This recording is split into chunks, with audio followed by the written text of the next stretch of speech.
for whatever reason, in a romantic relationship, I had a really, really hard time saying, hey, that wasn't cool.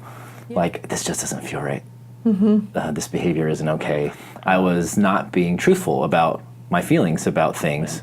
Something's not working for me, or if I'm in pain, which is a hard thing for guys to do, say, I'm hurting right now, I'm vulnerable. Yeah. I felt like I had lost my path. It was emotionally abusive and verbally abusive. It was tough to see my way out of that. Yeah.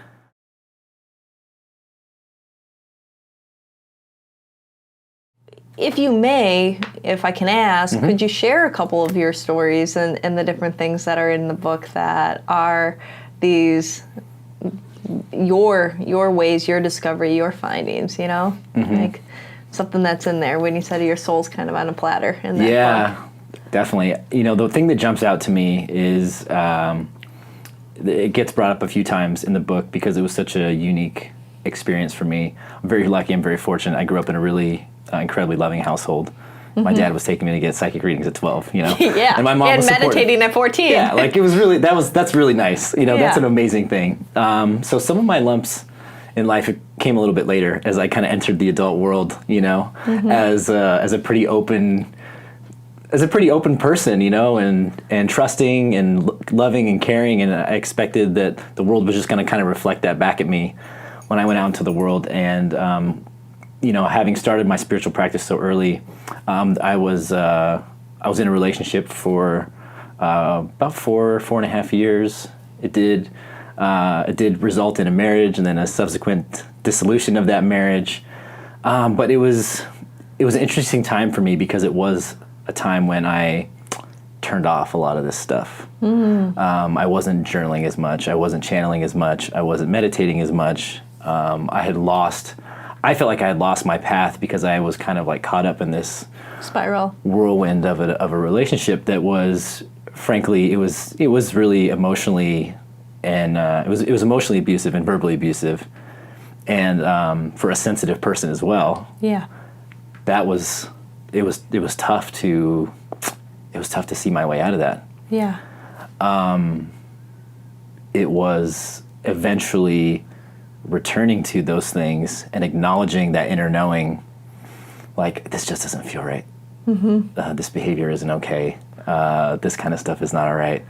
I had to really acknowledge that, and that was hard, realizing that it would cause such an upheaval. Yeah. You know? And after that, it was like a catapult. You know, once I made the choice to leave that relationship and to try and heal and to try to reflect on, how did this happen? Like, how did I go from over here to like all the way over there?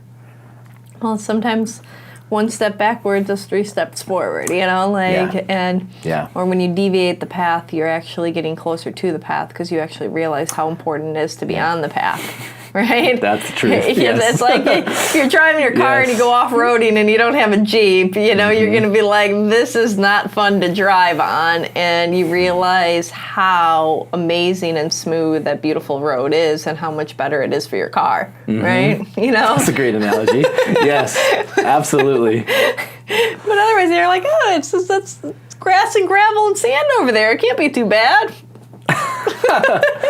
Oh, sure it can.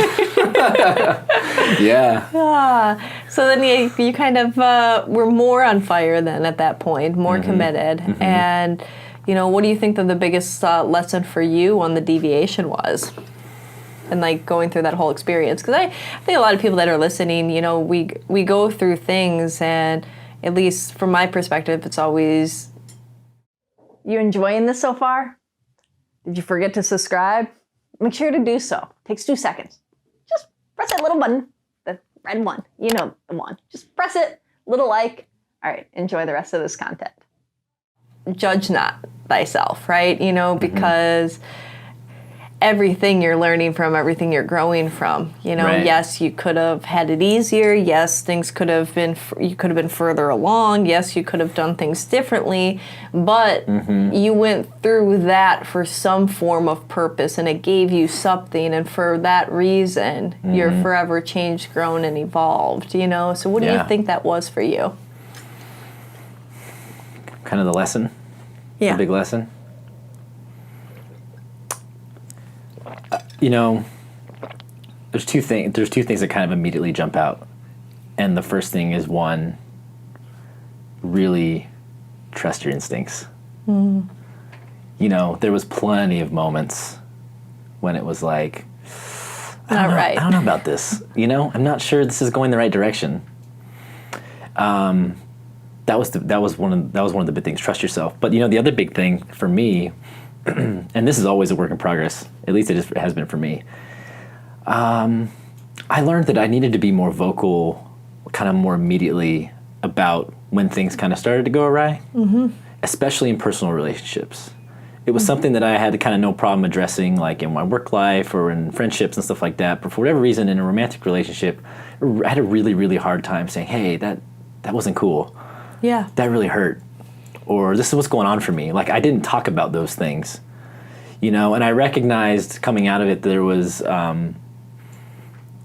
know, fundamentally, we were two very different people that I don't think were a great match. Yeah. You know, but I think that I could have probably helped us both by being a lot more communicative about what I was truly feeling. I mentioned in the book that I had to look back on that and recognize that I was fundamentally just being dishonest in the relationship. And I don't mean it in a deceptive way, like the intention was to deceive, but I was not being truthful about my feelings about things. And that that allowed a lot of things to mount.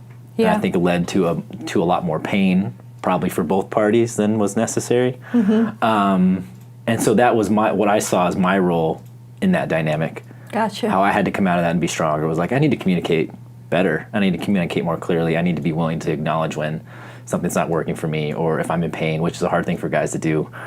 Say, I'm hurting right now. I'm vulnerable. Yeah. My feelings are hurt, you know? Yeah. That was messed up. And I think it's a hard thing for a lot of people, but it's especially a hard thing for guys, you know? yeah. And so you found that, and you found that power and that truth as a result.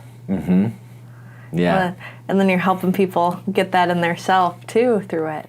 If you like this content, make sure that you like, subscribe, and comment below. And we also have amazing link right there for some cool product. I know you want to check it out. I know you want to click it. Go ahead.